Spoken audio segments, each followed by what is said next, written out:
Hello everyone. তো দেখো, প্রেগনেন্সির সময় আমি বারবার বাড়ি ছিলাম, তো কলকাতায় এসে তো দেখো আমার দিদি ফুচকা দিচ্ছিল, তো ক্রেভিং হচ্ছিল বলে। আর আজকে ছিল স্পেশাল ডে, আমার দিদির মেয়ের বার্থডে। আমার 5 মাস তখন চলছে, 7th মে ছিল।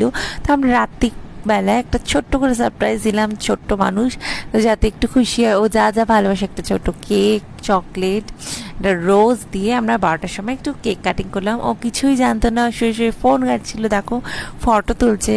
তো তারপর লাইট বন্ধ করে ফটো তুললো, যেটা হয় বার্থডের দিন সবারই মজা হয়। এত বড় হয়ে গেছে, আমাদেরও এখন বার্থডে এসছে এরকম ফিল হয়। আর ও তো ছোটো। তো যাই হোক, তারপর কেকটা কাটিং করা হলো। তো চামচ দিয়ে কাটতে বলেছি, যে অত ছোট কেক তো আর ছুরি ফুরি এইসব ইউজ করিনি। তো দেখো কেকটা কাটিং করে ওর মাকে খাইয়ে দিচ্ছে, দেন তারপর আমাকে খাইয়ে দিল, তারপর ও নিজে খাচ্ছে। কেকটা সত্যিই খুব ভালো ছিল। তারপর দেখো আমরা খুব মজা করলাম।